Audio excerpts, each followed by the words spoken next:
Do our people have absolute clarity in their game plan, in what's expected of them and what they need to deliver? Whether you're, I don't know, a dentist, working in a supermarket, you are a librarian, you're a CEO, whatever your walk of life, how often are we actually reflecting on what we're doing? What circumstances can we create that enable people to fail, but in a way that's safe, in a way that they are able to self-reflect? Performance at the highest level doesn't need to be separate from positive mental health and well-being. Once upon a time, you're faced with the saber-toothed tiger and your limbic system kicks in, you get into your fight, flight, freeze. It's designed to keep us alive. Hi there and welcome to the Supporting Champions podcast. Now, my name is Dr. Steve Ingham, performance scientist by trade and training. And in these discussions with performance experts, practitioners and performers, I explore how we deliver performance, how we support others to perform, and the underpinning knowledge and concepts at play. I really hope you enjoy the conversations from today's episode or from the back catalogue. And if you do, it'd be great if you can take a chance to like and subscribe to the channel, or for the audio, take a moment to leave a review. It really helps the show. Right, let's get into the discussion. In this episode, I welcome back Kate Hayes, performance psychologist. Now, many of you will remember Kate from the last episode. It was particularly popular.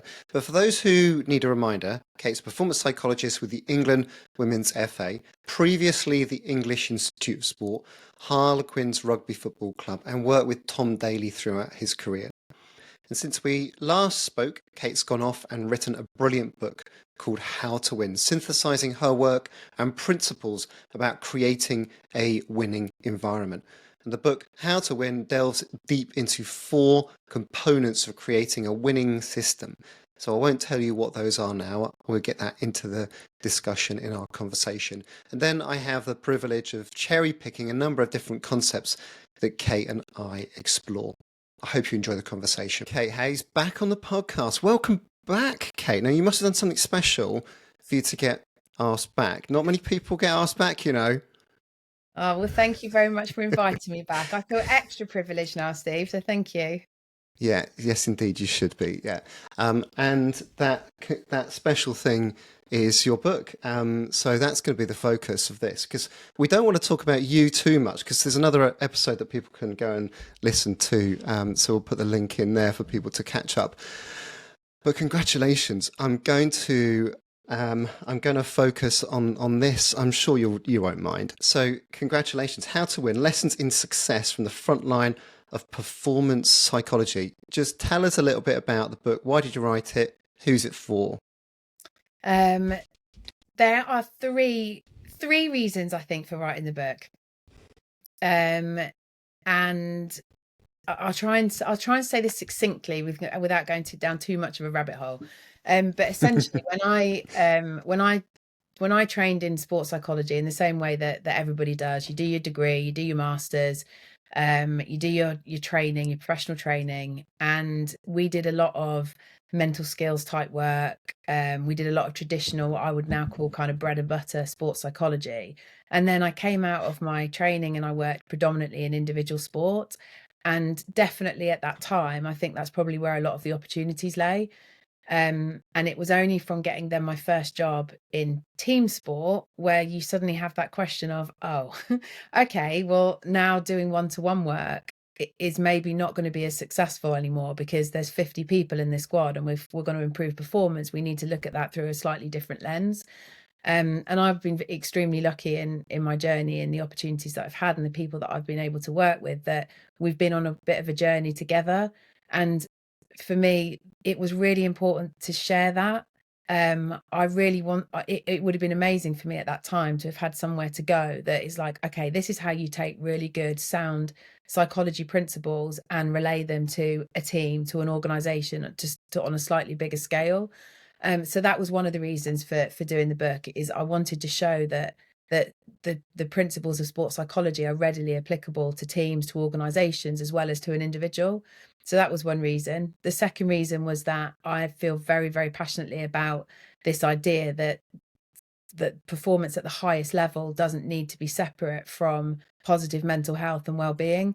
And you don't need to go that far to find stories about the toxic culture of high performance settings. And in my experience, people have evolve extraordinary human performance in environments that are actually conducive to positive mental health. And I believe those things can go hand in hand versus being dichotomous. So that was a really important message. And then the third reason, which is almost the most important reason, was that I wanted to do something that one day the kids might pick up and say, oh, okay, I sort of get it now. That's what a sports psychologist is. Maybe that's what mummy was doing when she disappeared off on all these trips and around the world. I wanted to leave something that would one day make sense to the kids. I like that, but don't expect them to read it. Wow. It's funny you should say that, because I've been nudging my 14-year-old heavily. Yeah. And I think she's no. hasn't got past page 6 yet. No. My kids are very happy to run in, steal a copy and give them out. But I don't think they've read a single page. Well, the nice thing was Ray, my son, when the books came and we opened the box, and you have that exciting moment, don't you, of, oh wow, like that's what it looks like in print. And he picked it up and opened it, and it's dedicated to my husband Ian and the 3 kids. Yeah. Mummy, how did they get our names into that book? I was like, well, because Mummy wrote the book. No, you wrote this book. It was really lovely. So yeah, that's been a real special moment. So he was probably the most enamored about it than the other 2, to be honest. And he's proudly got his copy in his bedroom. He's not a reader yet. He's still quite young. Oh yeah, my girls have read the dedication to them. That's all they're interested in. Yeah, not the content. So how wonderful for that, and just picking up that other reason around that dichotomy, and creating the case for complementary support of people's health and well-being that underpins performance. Perhaps we come back to that. So sort of on the jacket on the back here, the 4 building blocks in order, and maybe you can perhaps just give me your overview of that. Don't just read the jacket. That's not enough. That's not sort of like, I get it now. I won't buy it. Who are we? Why are we here? How do we play? And how do we win? Do you want to just give us a bit of an overview of that, or the rationale to sort of how you've condensed that down? Yeah, to be honest, I work relatively simplistically. I like to have a structure, and one of the things that I found quite difficult when I first started working in team sport was not being sure on what that structure looked like. And I had a real opportunity for the first few months in that role to just figure out what may be beneficial for the team. And so that was kind of the start of a journey, and I've worked with many different teams since then. And over time, what I've continued to try to do is understand what I'm looking at when I walk into a team or an organization for the first time. How am I assessing performance? And it's something that we used to talk a lot about at the UKSI, actually, in the psychology team there, is that what is our role as sports psychologists when we're starting a new job? What is it that we're looking for, and what are we comparing ourselves to? And so those building blocks are what I believe are the things that are absolutely non-negotiable in any environment. And it's relatively straightforward, isn't it? Who are we? Why are we here? How do we play? How do we win? What we're essentially talking about is people, purpose, method, and environment. So when I walk into a team for the first time now, what I want to know is there real clarity on purpose? Are the people within that organization aligned on that purpose? Have that organization spent time understanding who's in the room? And in a sporting context that might be players and staff. In another organization, it could be pupils and teachers, it could just be staff. But having a real understanding of who's in the room, and not just at a surface level, but people's personalities, people's values, people's responses to stress, people's derailers, the good day, bad day. It's, do people have an understanding to the point where they don't make assumptions about what they see because they understand the stories behind that? And then the how we play piece is simply method. Is there real clarity on the method? Does this person, organization, team have really concise process, method of the way in which they do things? Do they set their targets against that? Do they review against that? Have they broken that down into processes that can remain focal points under pressure?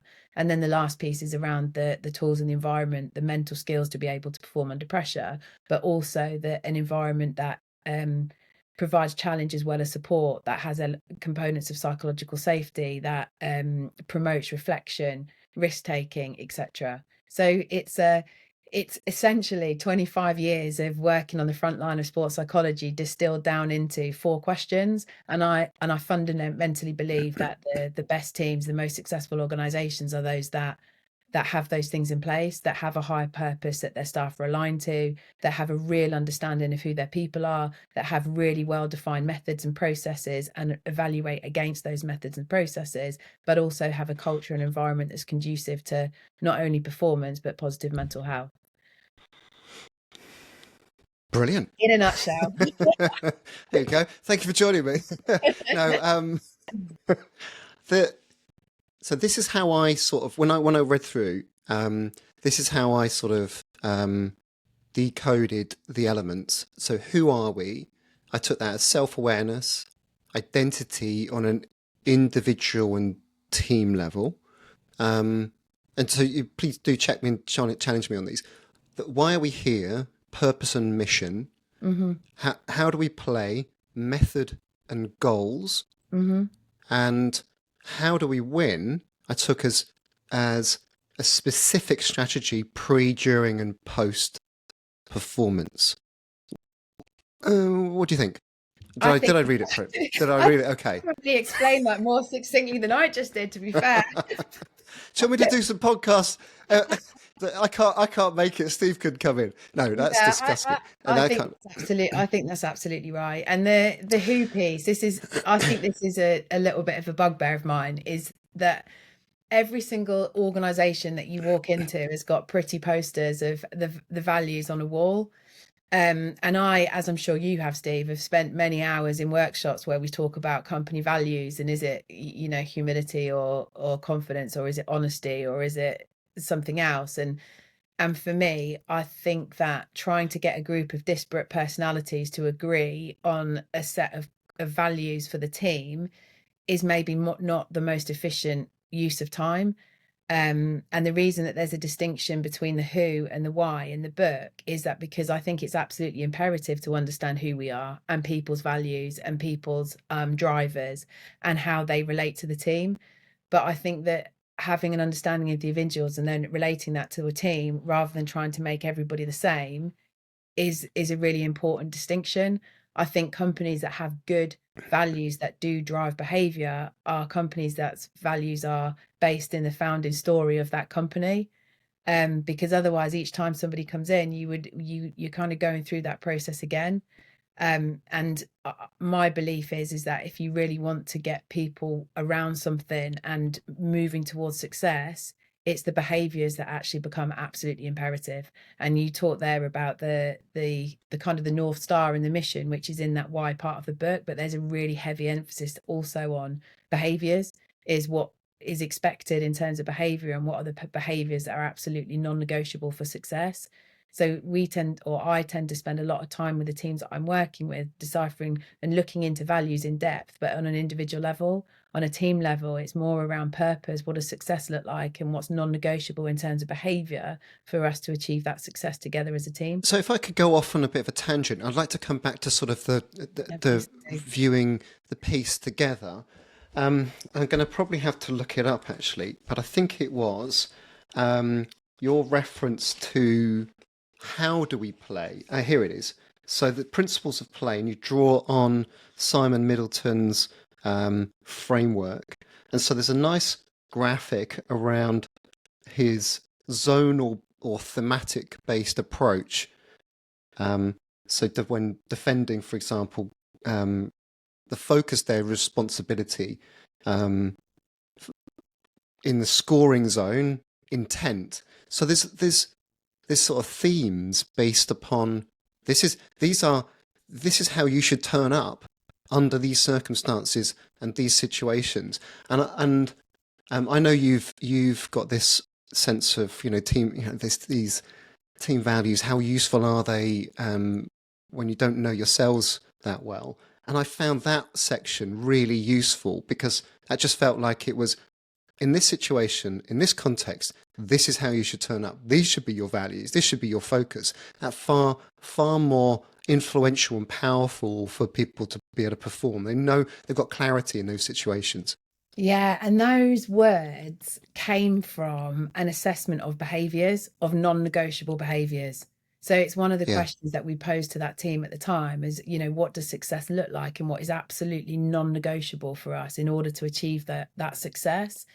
And then the results that you get from doing that type of work end up falling into themes. So for that team, the themes were around responsibility, around communication, around intent, and around growth. And what Simon did with those themes was that he then related them to the performance model. So whenever you do this type of work in a team, what you'll find is that the behaviors that are articulated fall into usually one of two categories. They're either behaviors related directly to performance, or they're behaviors related to the interaction of the team. And you can dress them up in different ways dependent upon the language that's utilized by that team, but they generally do fall into those categories. So the players in that specific team, the different behaviors that they talked about, the things that they believed to be non-negotiable, fell into those four categories. There were things around taking personal responsibility. There was lots of things in there related to team dynamics and the communication between individuals. There was pieces in there around learning, around reflection, around development, growth. And then there was a piece in there about really being purposeful, being and playing with intent. And that's where those words came from. So somebody else may argue that they are values. For me, they're almost action statements that are,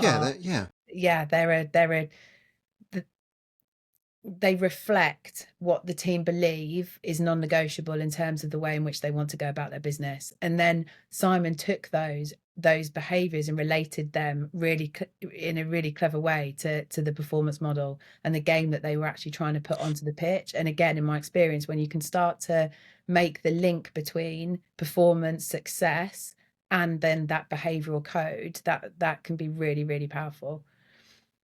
Because I guess company level or team-based values, they're just philosophical unless they lead to an action. Absolutely. If it's excellence or innovation, unless you're going around doing that or representing that and delivering it, it's just a philosophy. So it doesn't necessarily feel as tangible until it becomes an action. Interesting. So one of the questions. So you sort of so who are we? You're starting with the people and understanding the identity, what the drivers for people, and then the sort of a purpose-based focus on why are we here. And so I suppose one of my bugbears with start with why, the purpose-based focus is that's very powerful at a certain moment in time. I think most people start with what? What are we doing? What are we aiming towards? And so I was curious to sort of play that back to you and get your thoughts. Hope, challenge me on it. Because I think when people get into a team, when they start to work in a business, they just want to know what's expected of them. What are we aiming towards? As opposed to a more an open existential view as to who are we, why are we here in this world. I found the start with what I found the what in your work. But what's your sense of the order if you're starting this out? It's a really good question, and it's one that I get asked all the time. Is that the order? Do you start with who and then go to the why and then go to... And the truth of it is that that's not the way in which the world works, is it? It's not a neat linear start here, get to there, and usually there's lots of ups and downs and sideways and troughs, etc. along that journey. So my approach whenever I start with a new team is to try to assess where that team is on each of those elements, and then with the right people decide what's going to give biggest bang for the buck at that moment in time. Because quite often we are constrained on time, whether that's contractually or whether it's because there is a finite amount of time before the next big thing, whether you only have access to people for finite time, etc. So there's always a prioritization of these things, isn't there? In an ideal world, you would have a great, thorough, in-depth understanding of who your people are, and then you would start to align them to the why. But it often doesn't work in that way, and quite often you're doing multiple things simultaneously to try to get to an end point. I think the why piece for me, I appreciate your point of view there, Stephen. I think there is something more than just a result that is a measurement of success, and I think that's why that piece is critical. And there's lots of reasons for that. Is that sometimes people begin on a journey for one reason, and then they get lost in that journey somehow, and after very long days and experiencing burnout, they've kind of lost sight with the thing that got them into it in the first place. And I think revisiting that can be extremely useful. Also, people have to readjust and reset and realign, don't they? And the thing that I always found really fascinating after each of the Olympic cycles was so many of the Olympic athletes struggled in that aftermath of the games, and actually not just athletes, staff too. And interestingly, it's often those that were most successful that found that period that followed the games the most challenging. And I think that it highlights the issues or the challenges that can come from definitions of success, and what does that mean, and what happens when you achieve that or don't achieve that, and what does that mean for you and for your life and next steps, and how do you remotivate, and how do you regain that feeling, and how long does it last? And there's so much involved in all of that, and I think that we really need to be encouraging people to benefit from the journey as much as the destination. And actually, I mentioned to you before we got on record around seeing Kath Bishop speak recently, and she told a story of being asked by a sports psychologist during her Olympic career, what else will this give you if you don't win an Olympic medal? What else have you won? Or if you do, what else have you won? And I think it's ensuring that we are able to continue as human beings to develop, to grow, to find fulfillment, to and not have this real finite idea that success is win or lose, because ultimately there's only one winner, isn't there? And if everybody's definition of success is that, then there's going to be lots of people that are not able to achieve that. So for me, the why piece is around really understanding the North Star, that regardless of win or loss, what's the other stuff? What's the additional piece that really gets you out of bed in the morning, that really motivates you when the going gets tough? And there's a story in the book around the Cambridge rowing team, and it's a really great example of a group of individuals that, particularly in that 2015 boat race, the women's boat race, the first time that the race had ever taken place on the Thames, they had a real opportunity to actually make history, to start a legacy, to challenge the status quo, not just for themselves, but for the women that followed and for all the women that had gone before them. And that became so much more powerful than the result of a boat race. It was so much bigger than all of them. And we know, human beings, from a well-being perspective, people experience higher levels of well-being when they're connected to something that's just bigger than themselves. And so for me, the why is all of that. It's about the opportunity to continue to learn, to develop, to grow, to make connections, to have different definitions of success, and to be connected to something that's actually just bigger than ourselves. Yeah, I totally don't disagree. I think what I've noticed working with different organizations, different teams, sports and business, is that when you get in a room with people and they ask you to develop their team, or it's about creating more momentum, or it's about revising how we live and our values, and then there's no goal, there's no clearly articulated goal. It doesn't have the same vector. It doesn't have the same direction. and the same function. And so I think your case beautifully articulated there around why you develop a why and a purpose, because it augments it. But you already Kath was already aiming for the medal, Absolutely. and so the facilitative aspect there is the psychologist saying, "So what if you win a medal?" Like you mentioned, Kate Richardson Walsh.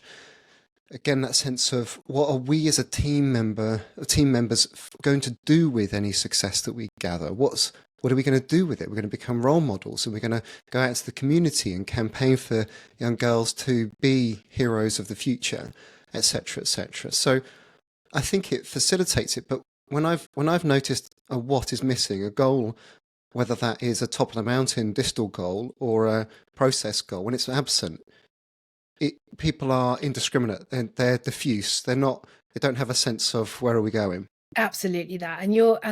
That is that's also articulated through the book. That whole piece on why isn't just about the lofty higher purpose piece. It's about what you do with that and how do you break that down then into your mission, into your goals, into the behavioural piece, because all of those things go hand in hand.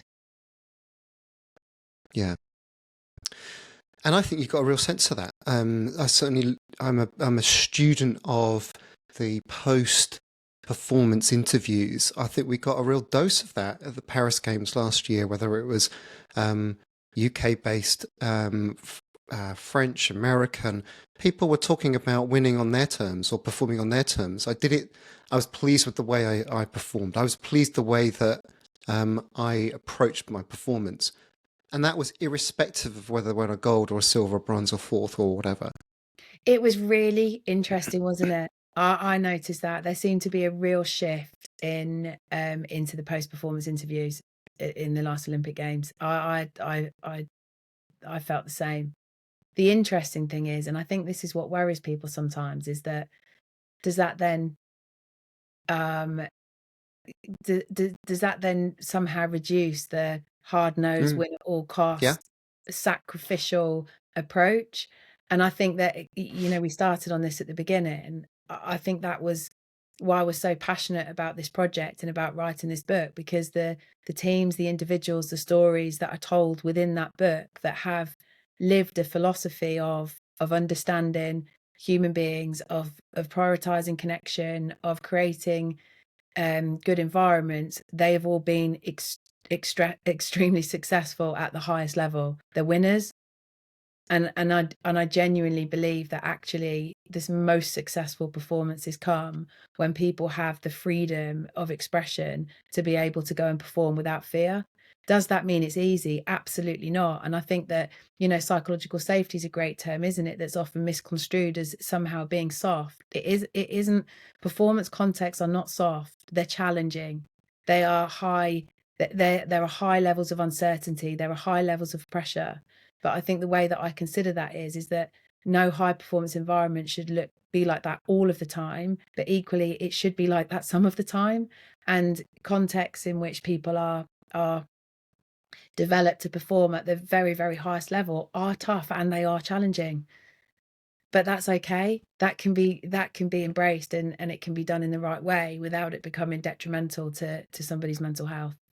And I think it's that idea of dosing challenge with support. It's about being appropriate in terms of what we're asking of people and the constraints that are being placed upon them. And also it's allowing people to have some autonomy, because it's always an interesting one for me when people talk about the sacrifices that they made. And that's one way of looking at it, isn't it? But the other way of looking at it is that people have autonomy to make choices.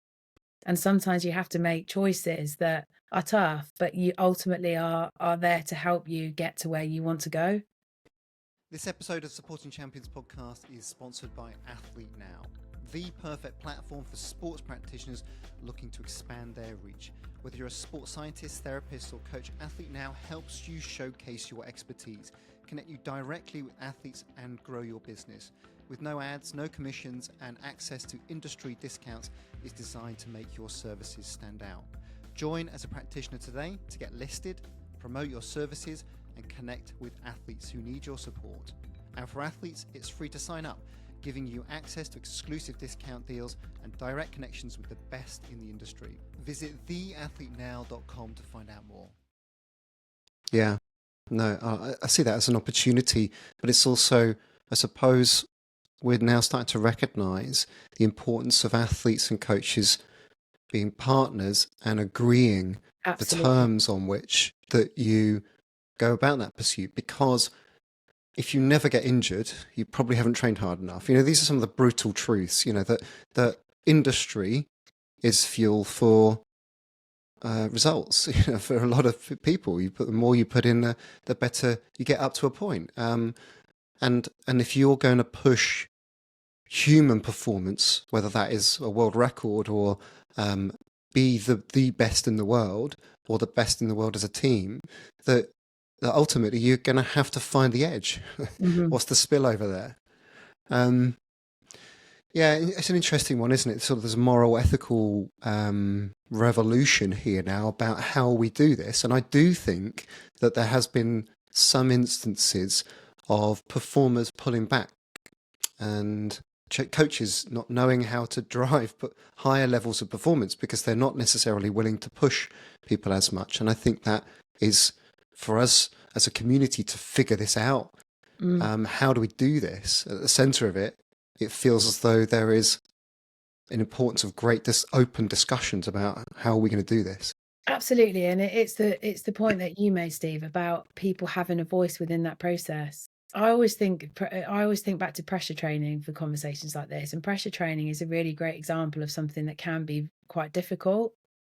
But if it's designed in collaboration with those that it's there to help and support, it far from it being something that's negative, it's actually something that establishes and supports confidence over time. It develops people's ability to be able to perform when there are consequences, etc. But it's about involving somebody in that process, developing what that exposure would look like to those scenarios, having them actively involved in that and knowing that it's being done to help support that individual or team.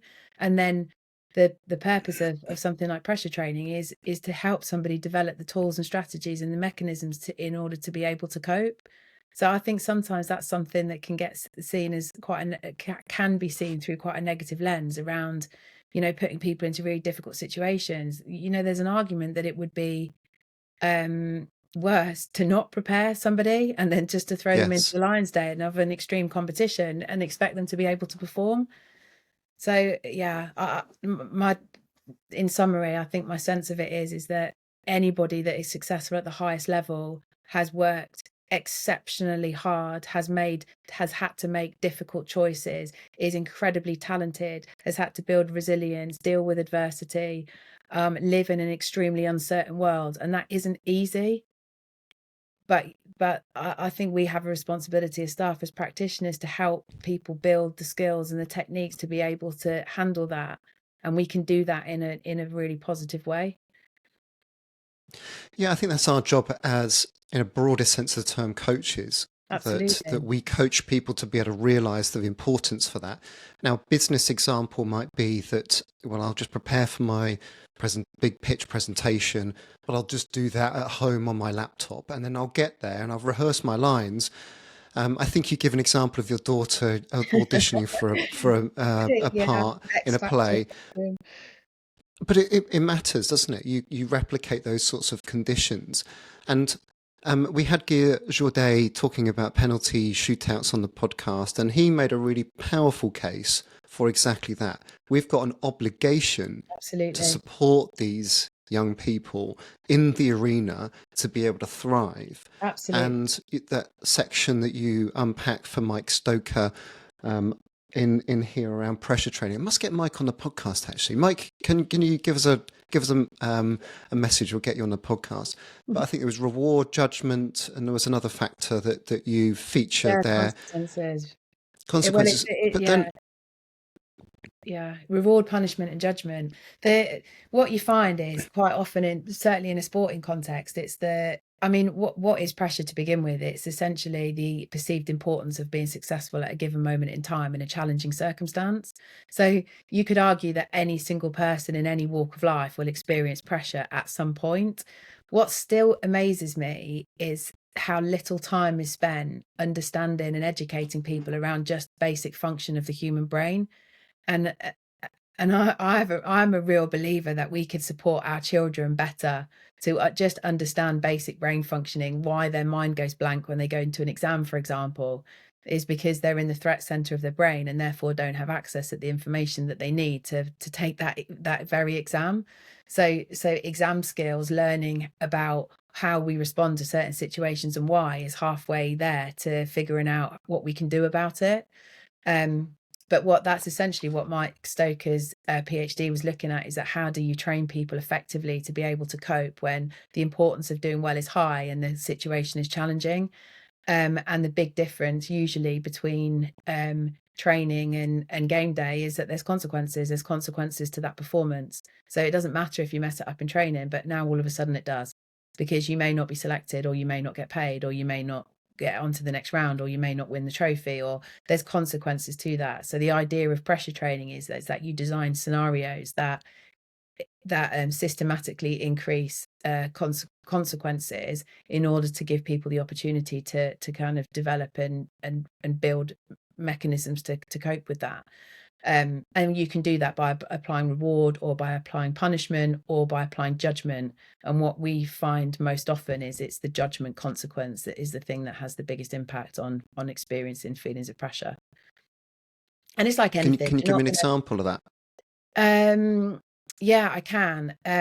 What I was going to say then is it's not like you're never going to be able to recreate a penalty shootout in a training session, in the same way that you're not going to be able to recreate the big pitch in front of the senior individuals in a company that are going to decide whether or not you're successful. But what you're trying to do is create scenarios where people experience the same kind of physiological, psychological response, but can still execute. Judgment could be anything. I mean, there's an example in the book actually around one of the divers that we were getting ready for Olympic selection and for Olympic environments, and the thing that created pressure for them was the opinion of the performance director of the sport, and naturally so, because that's the person that decides on who gets to go to the Olympics or not. So we kind of started off low level, then being able to execute their competition routine and training, then around other people that might be watching them in the training environment. Then we filmed it, and the idea was that we were then going to put it out over the internet so other people would be able to see it, form opinions on it. Then we would have the selectors there to judge it during training sessions. So you're continually ramping up the importance and the perceived consequence sequentially, in order for that person to get familiar and comfortable with it. But sport, high performance sport, as in any context, is rife with judgment, isn't it? And particularly in this day and age, with the added poison chalice of social media and the armchair warriors that all have opinions and are more than happy to communicate those opinions publicly. Yeah. So that reminds me of an example. I remember, well, I can't name names in this particular instance, but we were readying somebody for home games performance in the stadium. So 80,000 people, big name. So they were ready. They were readying to perform under the pressure of not only the home games but also a home crowd. And the further of 80,000 people, as you say, you can't book 80,000 people to come along and watch someone practice and train. And so the conversations that we had in the support team was what would mimic that, what would be similar in terms of your internal fear or as you say, that sort of judgment, and several different options were thrown around, but it was the one that the athletes said, "Oh, I wouldn't like that." Actually, that would probably be the best one. That sort of masochistic one. And the idea was sort of based on the sort of best man speech kind of idea, that you're doing a speech to several thousand people and you don't know any of them, then you don't really care that much, other than the fact that the sheer number of people. You got that sort of best man speech. You got 200 people, everyone knows you, everyone's expecting you to be funny, and suddenly it becomes more fearful, or the intensity or the pressure or the consequences of wanting to do well. And so the athlete's idea was, if you invited all my friends and family to come and watch that trial piece or that performance, I wouldn't like that. But in the stadium, I would be able to say, it's okay, I don't know these people. I've done this in front of my loved ones, and that really mattered to me. So I'm over prepared in that sense. Yeah, exactly. And you've hit the nail on the head there. It's how people internalize the situations that they're in, because the reality of the situation is our brain is designed to do this to keep us alive. So once upon a time, you're faced with the saber-toothed tiger and your limbic system kicks in, you get into your fight, flight, freeze. It's designed to keep us alive. In modern day, we're not necessarily subjected to those same life death situations, but the brain still operates in the same way, because our brain doesn't know the difference between threat to life and threat to ego, so it responds identically. So there's two pieces to this, isn't there? There's the preparation is better than cure. So what can we do in preparation to a major event that's going to enable people to build confidence to the extent that they don't experience that fear response? And then it's ensuring that people are equipped with the strategies that when they naturally start to experience those symptoms of okay, this is important, my hands are sweating, my heart's racing, they've got the tools and strategies in place to be able to cope. And I'm a firm believer in prevention is better than cure, is that is going to happen, and that's okay, that's normal, that's the sign that you're ready to go. You knew you were going to feel like this, you knew that your head was most likely going to go to, oh, what if I mess up, what if I get this wrong, what if I don't do. That's fine, you expected it. Then it's about slowly accepting those thoughts, reframing them, and that's where the process piece becomes so important, because being able to have really good process focuses in the moment under pressure removes that tendency to get stuck too much in that emotional center. And so that little tangent that we've gone on there, that feels as though that this is understanding and recognizing that high performance is challenging, and you should do this in a consensual way in terms of engaging people who are on the front line and in the mix. Get them involved in it. Get them as partners in the process of aspiring, and how are we going to do this. After I'd gone through the book, Kate, there was one phrase that I was drawn back to that's at the beginning that I thought felt like it sort of summarized sort of the fundamental principle that you're campaigning for, or that you're creating a case for, and that was people function at their optimum when they're valued and who they are and treated with respect. And then you go on to talk about the performance is challenging, and therefore you support people. It's a results business and the life business, and that section just felt like it's not either or, it's both. Absolutely. And you do that by engaging people. Absolutely. And hallelujah. Yeah, absolutely. There's no more words, actually. You've articulated that beautifully, but that's absolutely right. Yeah. So take us through a couple of the sections then. So I mean, have we sort of covered a little bit of the ground around who we are? I was drawn to a section around principles of thriving. That felt like a section that would be worth just cherry picking out and focusing on. Principles of thriving. So it wasn't just it was based on this idea of that just helping people to cope with the situation isn't enough. Maybe we could actually get people on the front foot and enjoying this, rather than I've got to, I get to. What was the origin of the work around principles of thriving, and take us through the 10-point list if you could? It was a really fun, exciting project, that, Steve, and it came from after the Olympics in Rio, actually. So we'd obviously, Team GB had an exceptional home games, and then become the first nation ever to go away to overachieve to improve on their performance at the games following their home games. That never happens. So GB had made history by becoming the first nation to do that. And I remember post that Olympic Games coming back to the psychology team and to various different people in the high performance system at that time, saying, okay, where do we go from here? if psychology is even more successful over this next Olympic cycle, what does that look like? And we spoke to lots of different people, and I remember it vividly. It was a conversation. Where this originated from was a conversation with Johnny Ryle, who was working for Triathlon, and we were sitting down chewing the fat in Loughborough, actually, in the is it St Martin's Cafe on campus? But we were sitting in there having a chat about the games and all things Olympics and Paralympics, and he said there's still athletes that are just coping with the Olympic environment, that are not thriving, that are not getting into that environment and really thriving. They're managing it, coping with it. But if we can get athletes really thriving, he said, I think that would lead to even more success. And that's began the start of a project called Project Thrive. And I was leading the psychology team at the UKSI at that point.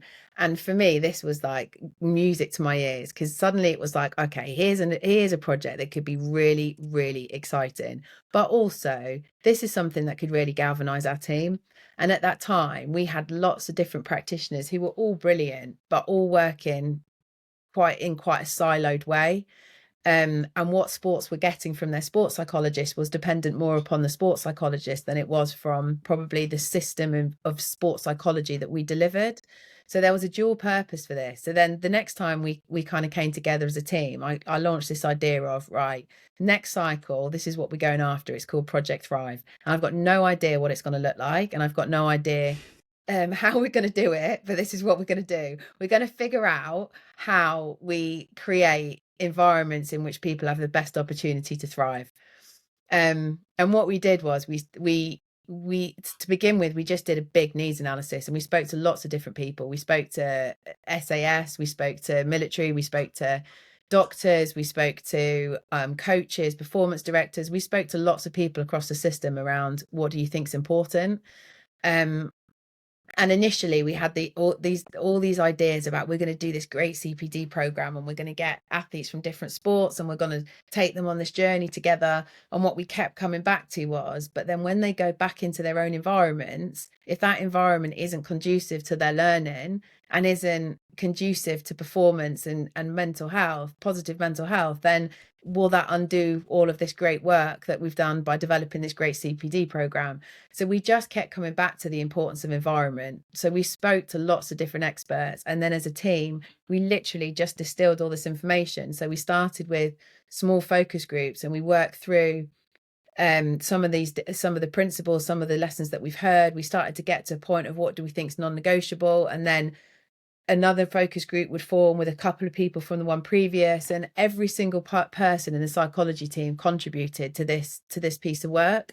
But what we ended up with at the end was 10 principles that the 30 people in that team at that time would hang their hat on and say, do you know what, if all these 10 things were in place, then that's an environment that is really conducive to not only driving human performance, but also protecting and maintaining people's mental health. And a big driving piece behind this project is, it's not okay for people to come into the high performance system and not leave in a better place at the end. We don't want to be supportive of a system where people come out broken or not better placed than they were when they came in. So it was all about doing sports psychology in a way, pushing the boundaries of performance enhancement, but in a way in which it was conducive to personal development and growth. So the 10 principles that are identified in the book are the 10 principles that UKSI psychology team settled on in the end. And then interestingly, we were put in touch with a PhD student not so long after that had done some work on thriving. And their PhD had kind of come to the same conclusions that we had as a team, and actually these are the things that are important. That's always an interesting thing, isn't it? Like with research, is that I think sometimes we don't just sit down with the experts and just go for it and say, right, this may not be totally right, but it's going to be near enough, and what do you think we know internally? And yeah, so it was a really good project. And then that essentially has become the foundation for how sports psychology is being delivered in the UKSI, but also the discipline as a whole. It's how do you do sports psychology in the context of high performance sport? The discipline has evolved so far from how it was it was potentially trained when I trained 20 odd years ago. It's in a totally different place, and I think those principles reflect the journey that sports psychology's gone on, but are not just relevant for a sporting system, they're relevant for everybody. So expert-based consensus, and I agree. I think that we don't do that nearly enough. We just go, "What do you reckon?" And people go, "I reckon this." And you debate that out, and then you draw consensus in the best interests of making sense of your world. But I didn't read that list. Well, I might have done at the start, but I didn't read the list of, oh, this is about sports psychology. This is No. about performance. This is about culture. This is about systems. This is about Mm, who we are and how our team might operate, and mm, guiding principles that give people clarity, but also a higher plane of being. mm. That's what I felt like it was. It didn't feel like it was a Absolutely. manifesto for sports psych. No, but I think that that's reflective of where sports psychology has got to now, because I think there's a recognition that sports psychology has a role in facilitating the development of environments and working collaboratively with others within that environment to do that. And I say that deliberately because I think it's very dangerous for somebody to be in charge of culture. And that's actually one of those first principles, is that thriving is everybody's business. It absolutely is. If you want to have a high performing culture that's conducive to positive mental health, then everybody has to buy into that, and everybody has a responsibility for making that so. It's the same as safeguarding. Safeguarding doesn't sit with a safeguarding officer. Safeguarding is everybody's responsibility. And we have to take that viewpoint, and we have to give people responsibility and hold the mirror up for lots of these different things. But culture, environment, it never sits with one person. It can be led and it can be facilitated, but it's everybody's responsibility to drive that. So you've given one of the first principles, thriving is everyone's business. Could you take us through the others, just so that people have got an understanding of those, and any other comments that you want to chuck in there to sort of round this out? Yeah, sure. So the second one is around success is driven by a higher purpose, by a process focus aligned with a higher purpose, and that essentially is back to our process is king.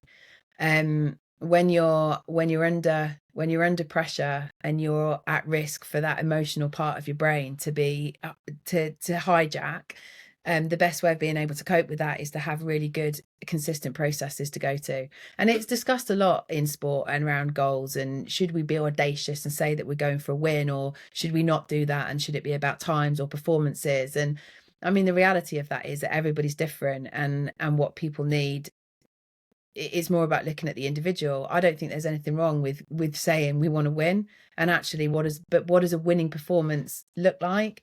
And it seems to be something that I keep hearing myself say over and over again, so I must think it's important. But it's not enough to want to win. You really have to understand how, because all said and done, when you're out there and you're under the bright lights, you have to have a strategy.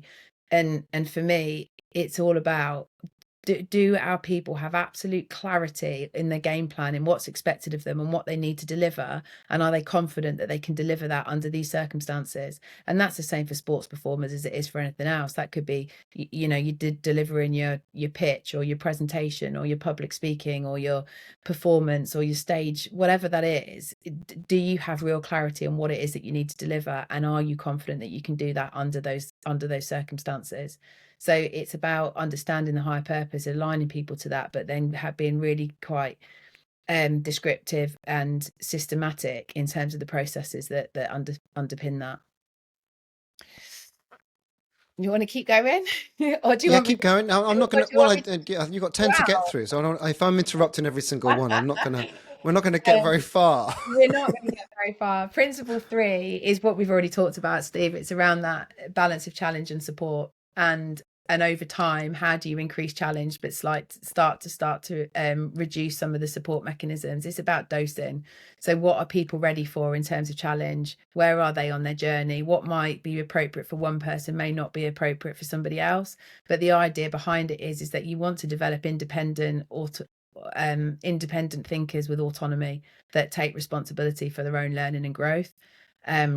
And so how we challenge and support what that stretch looks like is really quite important. So that was principle 3. Principle 4 was around shared language. So what do we mean with the things that we say? do we have a shared language as an organization, as a team? How do we align around some of those pieces? And as you're aware, we use personality profiling quite a lot in the work that we do, and that almost gives a shared language for some things. So what does it mean to say that somebody's introverted, extroverted, they are more thinking based versus feeling based, etc.? So that's one example of it. Another example of it could be around shared language under pressure. So what are you communicating in words, and how can you do that quickly and succinctly so that everybody has a immediate recognition of what needs to be done?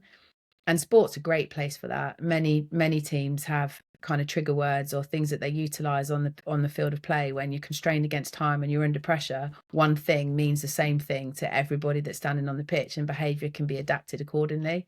So that principle 4 is around I've got a question on that one. Go on. I'm gonna have to look it up. It was 1 Pager's The Secret Weapon. So this was about understanding self, your strengths and weaknesses, super strengths and boat sinkers, those sorts of how am I on a good day, bad day type thing.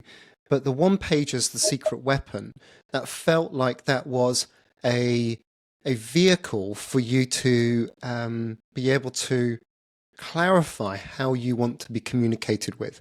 Some sort of sense of, this is something I can point to say, when you're talking to me about giving me some clean feedback or whether that's judgment or criticism or praise, this is how I'd like to receive it. Is that something that links in your world? Yeah, I'm a big fan of 1 Pagers. 1 Pagers quite simply are a reflection of the work that is done in the lead into an important moment of time so that people can share information. Because what happens, 2 things that happen in terms of human behavior is that when people are under pressure, they change. So there are people usually present differently when they're under pressure. And the other thing is that human beings are really good at making assumptions. So we make assumptions based on people's behavior and not on their intentions. So we apply different rules to ourselves than we do to other people. If we're being tetchy, it's because we're hungry or we're tired or we didn't sleep well. If somebody else is being tetchy, it's because they're a bit of a pain. So we make lots and lots of assumptions, and then in a pressure moment where you need to come together as a team and perform, that can actually be really quite difficult, because what you don't want in that moment of time is people internalizing, why is that person doing that? Why aren't they speaking? Have I done something wrong, etc.? You want people to understand, oh, that's Jane Doe's gone quiet because that's what she does before a big performance, so we're all okay here. And the point of doing 1 Pagers is about distilling the information that's gained from all the different work that you do, so that you have a real understanding not only of yourself but the people around you. What are they likely to do under pressure? What does that look like? How do they show up? When might there actually be a problem? And if that happens, what can you do to support and intervene? And that's the beauty of teams, whether that's in sport or any other context, is that when somebody is in their limbic system, in the emotional part of your brain, you can bet your bottom dollar that there'll be somebody else that isn't. So having that knowledge and that insight, it almost becomes a cheat sheet of how you can help each other out and how you can support and align when you really need to. 5 is around personal values drive behavior. And this is the piece that I referred to earlier on in the conversation, actually, Steve, is that you know, when you're in an organization or team, you've got groups of disparate personalities, and a lot of their behavior is driven internally by their own values, their own personality characteristics, by their own experiences. And I think having an understanding of those, people have got different motivations, but the one thing that they are all united on is what they're trying to achieve. So success in a team for some might mean that they get to buy a better car, that they get a more attractive partner, that they just get to be the best person ever that wore that shirt. Like, everybody's motivated by different things, and actually that's okay. Having an understanding of what's important to people, and then how their motivations can be met through success is really important. So that's that idea of, we're not trying to make people the same, we're trying to understand who people are individually and aligning those to what's required and what's expected of them in a team environment. I felt like it links to number 6 quite a lot, because if someone is, I want to look stylish and have material goods, and if that's a motivator, you've got to recognize and tolerate, even if it's not your point of principle. And That's that's what it it. felt like to me. Exactly that. And there's no right or wrong, is there? There's no right thing to be motivated by, as long as people are adhering to what the team have agreed in terms of expected behaviors. What individual motivation, everybody's motivations are individual, and that's okay. There's not a right thing to be motivated by, but the idea here it's again, it's about understanding your who, it's about understanding your people, and understanding that that's more likely to drive behavior than collective values on a wall if you've not done the work to really understand what that looks like from a behavioral point of view. And then principle 6 is around strengths and embracing super strengths. And this is great for sports psychologists because it's all about positive psychology. Like, sports psychology is quite a unique discipline in psychology in terms of you're usually working with people that are operating from a stable point of functioning, and you're trying to find ways to enhance their performance, versus different areas of psychology where people maybe have experiencing mental health issues or mental illness, and you're trying to help them get back to a point of effective functioning. So strength-based approaches is something that is rife, I guess, in our performance context. But interestingly, I don't always think that is the case in others. When I talk to different friends that work across different contexts and they talk about performance reviews or how they're being evaluated, moderated, it seems to be quite deficit based. And I think sports sometimes is different to that. We're always looking at, okay, what's your super strength? What's the thing that could make you best in the world? And what can we do to ensure that that's the thing that you bring on a Saturday afternoon? And while that makes inherent sense to me, I'm not sure that's always the approach that's taken. So that piece is around, how do we identify strengths? How do we really utilize people's super strengths? And how do we utilize the team to be a multiplier effect to that? How do we work together to bring people's strengths to the fore? And Kate Ludlam's done some great work around this, around where do we spend our time? And unless something's a boat sinker, you want to almost be spending more time on the things that are going to get you maximum gain than worrying about acceptable areas of weakness. So that's what that principle is about. And then principle 7 is around purposeful experience to evolve human performance. And essentially that's a long-winded way of, are we giving people opportunities to fail? Are we creating learning environments as well as performance environments? And I remember doing a workshop years ago, and it still stuck with me. We were doing a task, and the instruction was, in order to be successful at this task, you're going to get it wrong, because the purpose of this is learning, not being perfect. And I've always reflected on that when we're coaching in any context. Are we giving permission to, today's about learning. I don't care how well you do. I want you to learn. I want you to take a risk. I want you to give a go. So that piece is around purposeful experiences, giving people opportunities to learn, to develop, to grow, as well as giving people opportunities to learn how to perform with consequences when it really matters. Yeah, and that's a nice angle on that. It's worth recognising, isn't it? That the experience is an opportunity to learn, as opposed to just viewing it through the lens of the outcome. Yeah, absolutely. And then and also develop the self-reflection, being able to reflect on your progress. And I always remember when I first started working in diving years ago, and I was working with a group of relatively young athletes, and the number of times that they come running over, oh, did you see that? Did you see that? Yeah, I did. It was brilliant. Yeah. Why was that, do you think? And then that's met with this total blank look of, because they're not considering, like, well, why? I don't know, okay, I was in the zone. No, it wasn't. And this morning it wasn't. So why now is it? And it's just that, youngsters need to be nudged with that, because they haven't yet developed the cognitive capacity to reflect in that way. But it's so simple and so effective. Just that, and it doesn't need to be any more than 5 minutes. Everyone can benefit from that. What did I do today that went really well, and why was that? And what didn't work, and what's the reason? Okay, what have I learned from that might influence how I go about my business tomorrow? Really simple. I don't think we do that enough. I don't think we often reflect on our performances. And as a psychologist, you have it drilled into you because it's part of your training. But Yeah. anyone, like whether you're, I don't know, a dentist, working in a supermarket, you are a librarian, you're a CEO, whatever your walk of life, how often are we actually reflecting on what we're doing and taking action and taking active steps in order to progress and improve?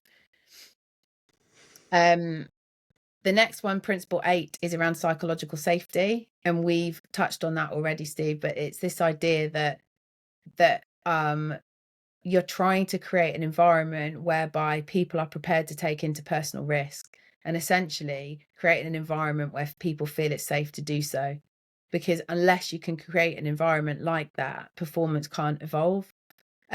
So I'll give you an example. In an unsafe environment, if a question is posed and there's a logical person in the room whose expertise would fall into that space, that person will answer and everybody else will stay quiet. Well, therefore, that group will only ever get to the knowledge of that one individual. And creating safe environments are creating environments in which you're asking people to take interpersonal risk. You're asking them to step forward and give a point of view that may or may not be correct, but it gives the opportunity for the group to move forward.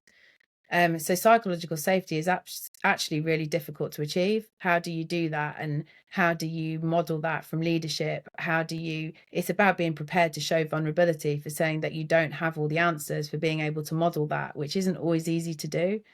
But it's absolutely imperative. If you want performance to evolve, there has to be an element of risk taking, and you have to get people around a problem.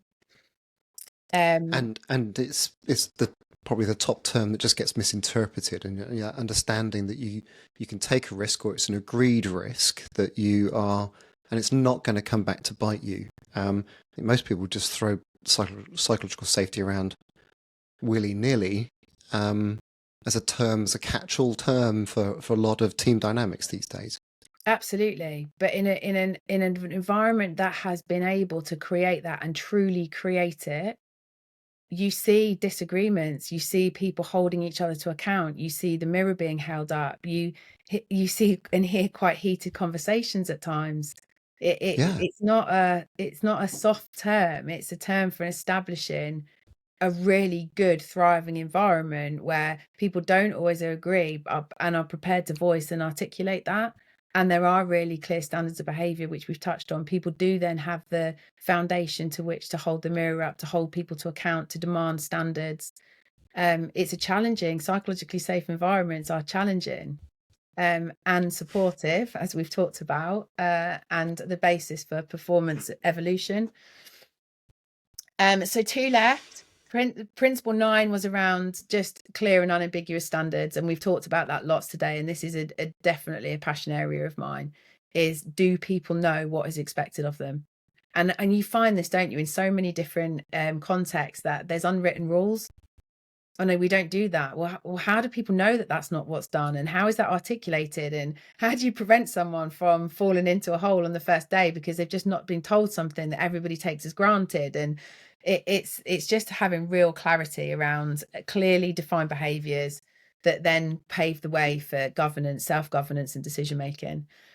And the last piece was around failing smart, which accelerates learning and promotes growth. And again, we've touched on this, but fear of failure is that number one thing that is likely to engage that fight, flight, freeze response. So what circumstances can we create that enable people to fail, but in a way that's safe, in a way that they are able to self-reflect, to take action and move forward? So there you go. Super interesting. I love it, and just some of the wording around it is just so helpful for people, such as clear and unambiguous standards. Unambiguous requires you to do the heavy lifting and the work as to what do you mean for that, so that I know the same as you, because communication is often a term that describes something that happens in terms of vocal speech, but not necessarily how it lands and is interpreted.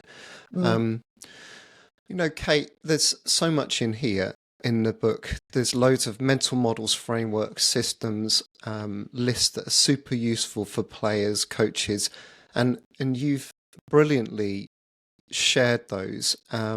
Congratulations on pulling it all together. This feels it's truly rich with content. It feels like a manual for high performance. So when you talk about it as it's the sort of thing that you would love to have picked up as a sports psychologist, when you first started out. Yeah, fair enough. But this feels as though this could improve the performance of any system, organization, or sports team. So absolute kudos to you for putting it together. That's why the book has been written in the way that it's been written. I didn't want to write a textbook. I wanted to write a sports psychology book that was applicable to anybody in any context. And hopefully that's what's been achieved through the pages. But whilst it's based upon principles of sports psychology, it's not the book just for athletes, for coaches, for people working in a sporting setting, as you said. This is a book for anybody, for in any walk of life that is just interested in human performance and advancement of performance. So I hope that it's got an applicability beyond sport. And the feedback that I've had so far is that it is the case, but that was the intention behind it, is that I think there's so much good stuff that gets done in our world, just as there is that gets done in lots of different contexts. And I wanted to write a book to be a vehicle to share some of that outside of our context. Well, thanks for sharing some of the insights. We've only cherry picked and we've sort of talked all the way around the different concepts. But if people are interested, take a look. How to Win. Kate Hayes, thank you so much for joining me. Thank you so much, Steve. I really appreciate it. Hope you enjoyed today's conversation. If you did, please take a chance to press like and subscribe to the channel. And for audio, please do leave a review. Thank you.